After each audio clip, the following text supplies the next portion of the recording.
Savvy Business Radio, home to over 500,000 listeners per month, and runs in syndication on 8 AM/FM stations nationwide, including iHeartRadio and 6 podcasting platforms. To find out about our paid sponsorship opportunities or to become a guest and find out how we can help you get your message out in a bigger way, call 732-474-7375 or email Christina at savvybusinessradio.com. Welcome to Savvy Business Radio. This is your host, Christina Nichman. And now we're joined by Brad Finkeldei, self-confidence coach. If you ever want to leave corporate and start your own business or passion project, let Brad help you build your confidence and find a way to bring your passions into the world. Find out more about Brad at bradfinkeldei@strikingly.com or email him directly at bradfinkeldei@gmail.com. Hi, Brad. Welcome to Savvy Business Radio. How are you? I am doing good. How are you? I'm doing fabulous, and I'm really excited to have you out here. I don't think we've touched this subject all too often, and that's really the importance of self-confidence. You are the self-confidence coach, and that's perfect because today you've written a wonderful book you're going to talk about, The Mindset Shift, Stop the Corporate Rat Race, Make a Difference, and Achieve Personal Freedom, which is awesome because, as I said before the interview, a lot of our audience was in corporate and are now running their business. And like myself, and I'm sure a lot of others, we often take the bad habits from corporate and bring them right into our business. So before we go there, share with our audience a little bit about your backstory and what brought you to starting your business and creating this wonderful book. Yeah, so feel free to interrupt me. I like to share the whole story. So it was back in a cold night, 1978, when my parents. About 3.5 years ago, I was in corporate America, and I had a 13-year career in IT. And I was doing systems administration for a lot of that work, building back-end systems for big corporate websites, Coca-Cola, AAA.com, things of that nature. And I came to a point where, in this point, I was living in Austin, Texas. Mm-hmm. And when I moved to Austin, Texas, I impatiently bought a big, nice, beautiful house. I had a BMW, and I had all of the things that you could really want. Mm-hmm. And there was a point when I looked down after filling up my house and just, kind of finishing it off and going, wow, this is really cool. And then I had this feeling of I'm not happy. Mm-hmm. And that made me wonder, I've got all the stuff. I'm making really good money. Why am I not happy? What is going on here? And what I did is I reached out to a life coach. Mm-hmm. We sat down and we had a 2-hour conversation over coffee. And then at the end of it, she looked at me and she looked me in the eyes and she said, "You're not confident." Yeah, you're buying things and you're buying stuff and experiences in order for people to get to like you. And I like to say it was kind of like a truth punch into the gut or a truth slap in the face. And it just resonated, and it was just, there's really no denying it of yeah, she's right. She hit the nail on the head. And, many years before that, a gal I dated told me the same thing. And then I just put the two things together. Mm-hmm. And from that point, I had always wanted to go out on my own and really kind of pursue, at the time, photography. And I know I've got a creative bug in me. And so I said, you know what, I'm going to do this. I need to tackle this. And I'm not sure how to, but I know I need to be confident in going after this. And I looked at my situation and I said, you know what, if I was on my deathbed, would I regret not trying? Mm-hmm. The answer was just really clear for me. It was, yeah, I would regret not going out and trying to do something on my own and trying to tackle this issue of not really being confident. Mm-hmm. And so at that point, I made a decision to leave within 3 months. I put together, this big old plan and all this stuff. And 2 weeks later, I'm walking my dog. And I have this question in the back of my head, well, I set the plan. Well, how can I make it happen faster? And I instantly kind of heard to myself, like, well, maybe if you get fired or laid off, that'd be the faster way. And I went into work that morning, and that's what happened. I got laid off. No, really? Yep, it was Wow. it was that quick. So ask and you shall be given. Yeah, that's right. Be careful what you ask for too. You better be careful, because the universe, God, will align sometimes really quick. Yeah. And so I left really scared and also really excited. It was that moment of like, ooh, I'm not sure, but yeah, I know I need to go out and try this. And that's when, I landed my first big job as a photographer. I got flown down to Guatemala, shot a yoga resort, did some drone photography while I was down there, and I built their website for them. And then I came back to Austin, Texas for Christmas. I mean, just, I returned home, and then I returned back to St. Louis, where I'm from, for Christmas time. And it was when I got back home, I realized that it'd been almost 20 years since my dad passed away, and my mom's house had really fallen apart. The basement was just in shambles. She was ashamed to have grandkids over or family over. It was just at a point of like, she just didn't enjoy it. She did the best she could, but she was living on Social Security and all that. And I decided, I said, if I don't fix this for her, I'm going to regret that too. And I had the means and I had the time, and I said, you know what, screw it. I'm going to move back. So I moved back home, and lived in Mom's basement for a while. And I completely, I didn't live in the basement. It was a complete mess. I completely rehabbed the basement and gave her a really nice 70th birthday present. Aww. And that was, and thank you. And that was my first stride into building my confidence. I took on something I had really no clue what to do. And YouTube's a savior.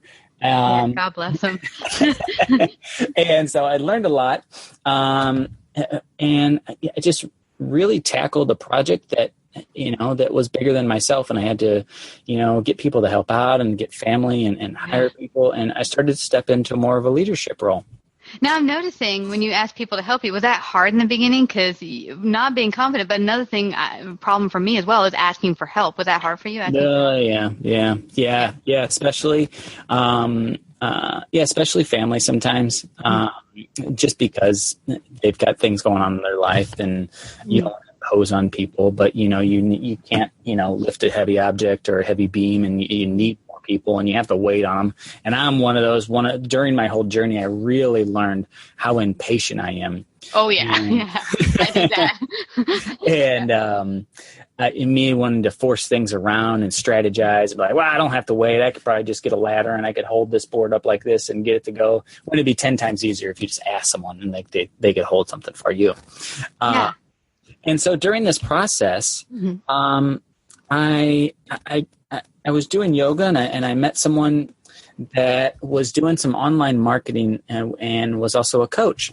And she introduced me to a business program about life coaching and the business of life coaching. And then that intrigued me to look into life coaching. And then I went out and got certified as a coach. And I got so much out of that.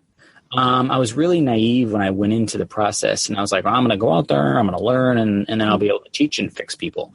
And completely wrong in that mindset. But what I really, I learned, processes and procedures of how to listen to people and how to listen for the unsaid, for what people are talking about in their life, and then to question them in a positive way that brings them enlightenment, so they can see for themselves what's actually going on inside of their own being. Yeah. And that in itself, that's when I started to, started to write the book, and I wrote the book in 100 days. And wow. So I just kept tackling things and bigger things, and really didn't set the intention of becoming confident. I think I may have at the very beginning, but I didn't bring it forward to all the time. I just kept tackling bigger and bigger projects, and my confidence kept getting bigger and bigger. Yeah, bigger and bigger. And then after I wrote my book, I went on a went on a trip to Ecuador with about 20 other speakers, and we were going to do some inspirational speaking down there and also bring some clean water filters and get to see the Amazon rainforest and mountains. And it was an incredible trip. And the day of all of us, going down there to speak, almost 90% of us got food poisoning. No. Yeah, coming out both ends, food poisoning. Whoa, yeah. That's horrible. And I woke up that morning and I was like, wow, these nervous butterflies, because it was my first international speaking thing. Yeah. And as I got up, I was like, oh, these butterflies are pretty bad. I'm like, I've never, I spoke a little before that, but I didn't think I'd be that nervous. And then I realized it wasn't nervousness. It was me being sick. And how'd you work through that? I mean, did you end up doing the speaking? Did most people cancel? What happened? Yep. I did do the speaking, and I'll share. I had a big insight in what pushed me through that, and I just sat there for a moment and thinking to myself, I didn't come thousands of miles to give up on something I had worked really hard for, and I had heard a tip from someone. Another speaker saying, when you're nervous, go into service. And when I flipped my mindset from what do I look like? How do I sound? Am I going to be fine on stage? What are they going to think about me? And when I flipped that from that mindset, me, to how can I make a difference? Everything shifted. It's not that I wasn't sick anymore, but my mind shifted in an ability for me to overcome all of that stuff. Even so much so that the technical person that was supposed to run like the slideshows and some of the audio and all that kind of stuff, they were sick. Yeah. And everybody knows that I'm a geek and and I love technology, so I stepped up into that role as well. Yeah. And just made bathroom runs in between. So. You go, Brad. You know what I'm getting from your story, Brad, that's really super awesome is I recall back in corporate, and this is about 5 or 6 years before I left corporate, I had a coworker come up to me and she said, do you do nice things or buy people things to make them like you?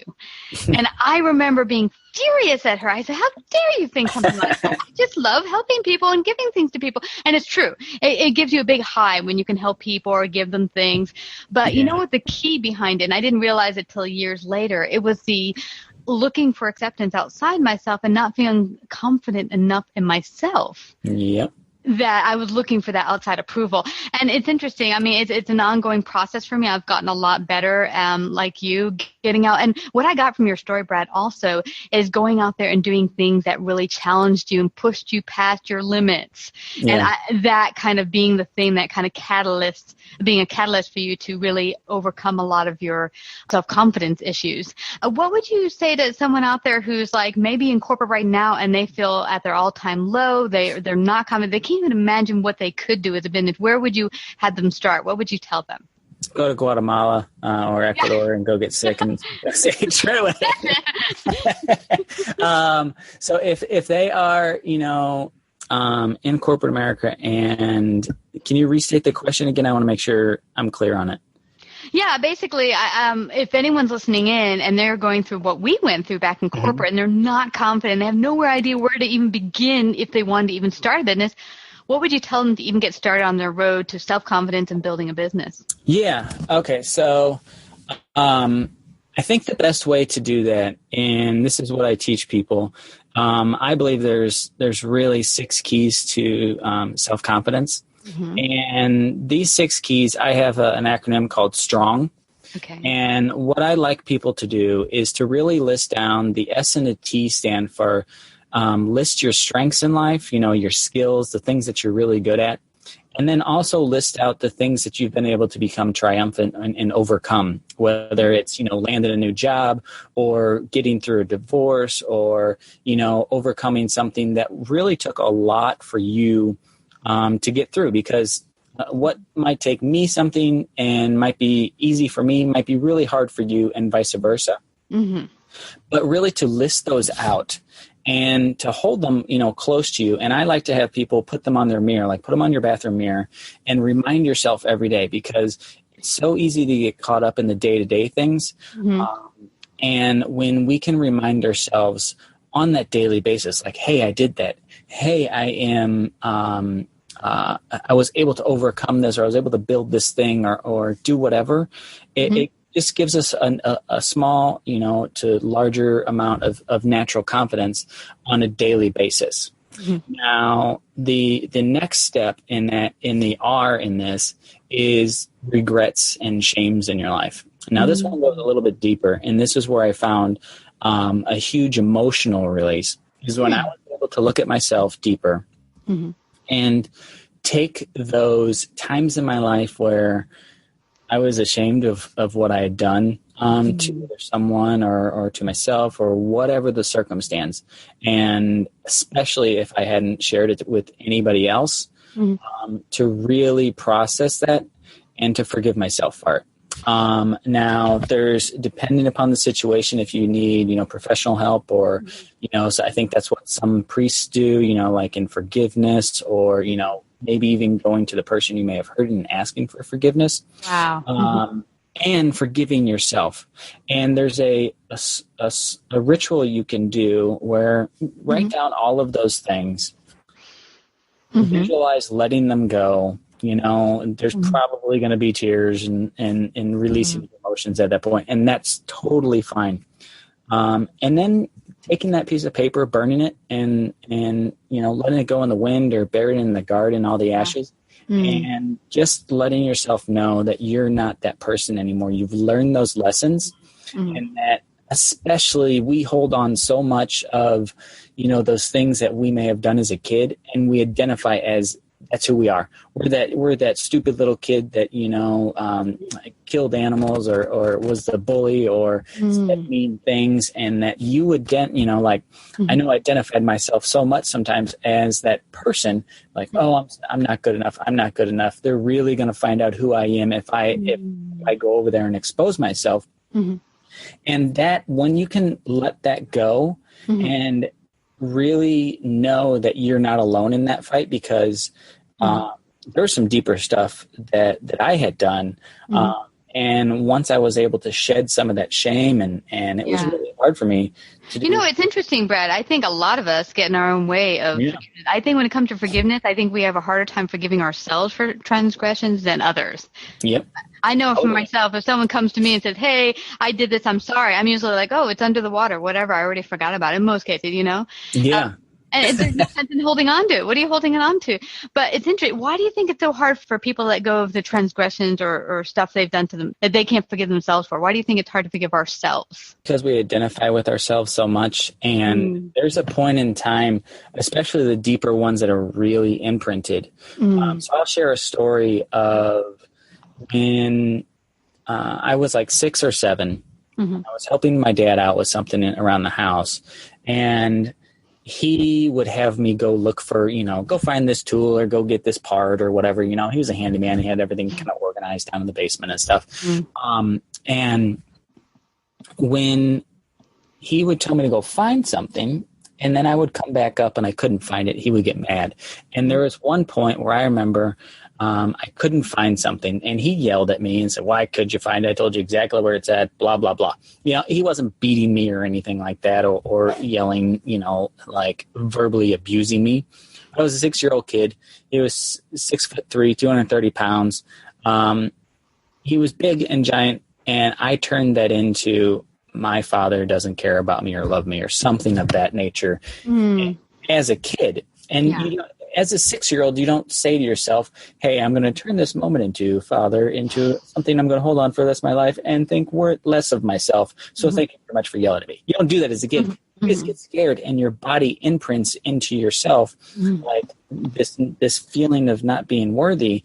And until you can get to the core of where a lot of your emotions and feelings stem from in that area, and then process that, you hold on to that in your body. Some people hold on to it in certain parts of their body, and I think some science, I haven't researched this, but I've heard of people, once they're able to let go of some of this stuff, like some of the pains in their back or their neck or their arms, whatever, like they let go of that because Powerful. it just releases so much. And so that's, really letting that stuff go just leaves you with a whole new sense of freedom and able to step up and go, it doesn't matter anymore. I can go do that thing that I thought subconsciously was going to bring that up. And now I know it's not going to, or that I can be aware of that and be like, don't worry about it. So in my circumstance, in that case, what happened was I was left that I couldn't find something. And if I'm not, organized or don't have things in order, that I get frustrated and upset. And that's the one thing to this day that still can kind of set me off is like, I like to have things nice and orderly and neat. And if they're not, and something gets in the way of that, that's the one thing that can kind of, start to irk me. Now I've worked through that, and I have the awareness in my body and my mind now to go, oh, things are out of place, and that kind of ticks me off. So now I know that I don't have to get tucked off. I can just say, things are just a little orderly, and I'll fix it later, and things will get better.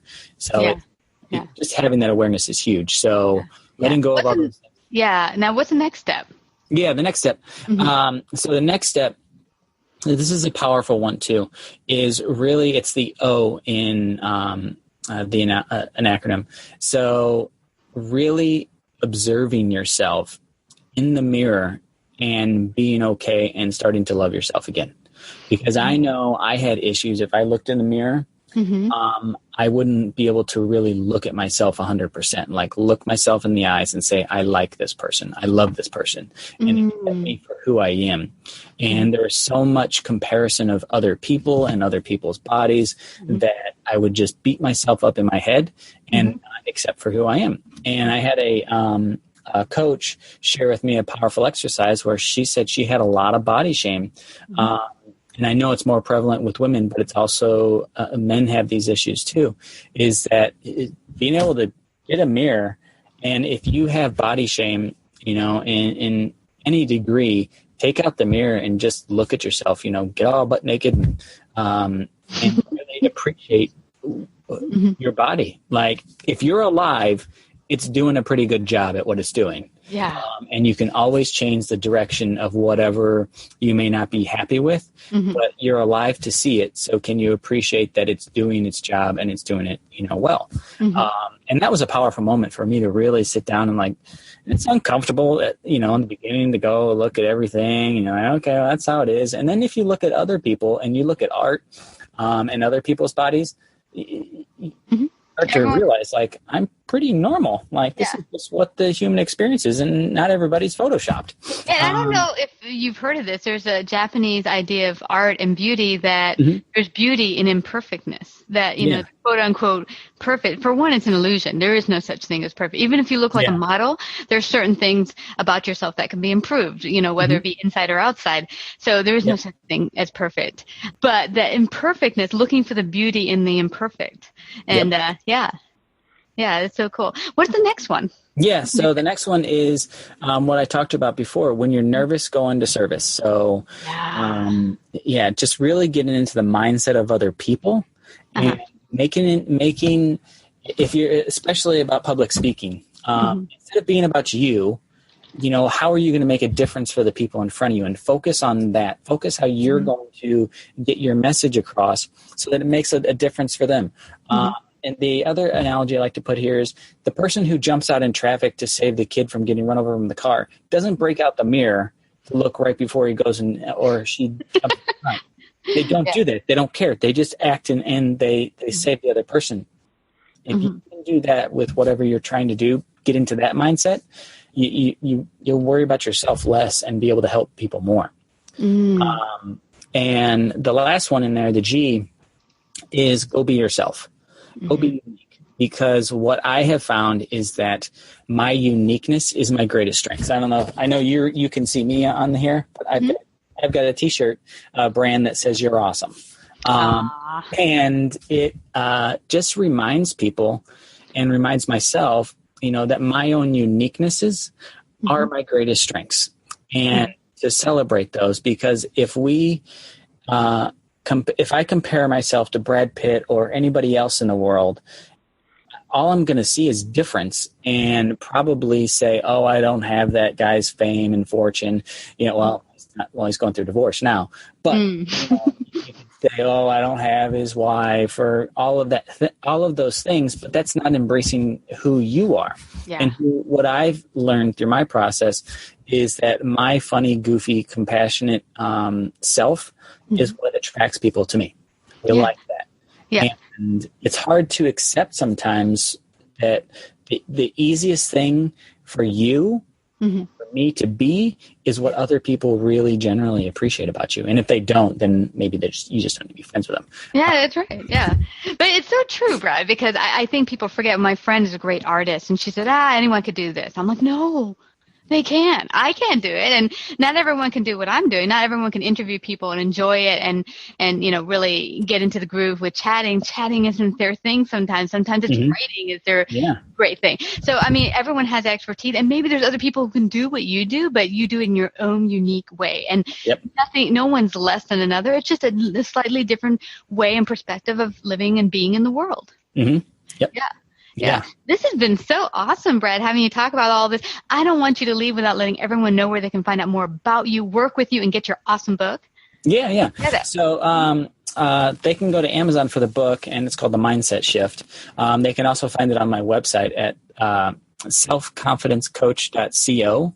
And I have a course on there that runs people through the same process which we just went through, and it gives them an email in I think a 20-day or 30-day period where they go through these exercises, because some of these take a while, to process, and sometimes it does take a while to let go of some things. They can get a hold of me on my website. I've got a contact form, or if people want to email me directly, brad@selfconfidencecoach.co. I'm happy to help, sit down and have a conversation with someone who really knows that whether they want to start a business or not, if they know confidence is holding them back in an area of their life or a lot of areas in their life, I want to be able to help them. And, I'm looking for people that are ready to step up and say, you know what, I'm ready to be told the truth. And I want to either make a difference in this world, and I know I might have to start doing something differently in order to do that. Yeah. And what's great about your book is it's not just for anyone in corporate or in business. It's for anyone, any part in your life. If you're feeling that I'm not living my true potential or living in absolute full confidence that I could possibly live in, and you're saying, hey, I wish I could be like her, or I wish I could be like Oprah. Well, you can be your own best person, your own best Brad, your own best Christina. You don't have to be Tony Robbins, Oprah, whatever. You're your own bloody awesome person. So go out there and be that person. So I want to thank you again, Brad. It's been truly awesome having you come today on Savvy Business Radio and share your gifts and wisdom. Thank you. I appreciate it. Thank you.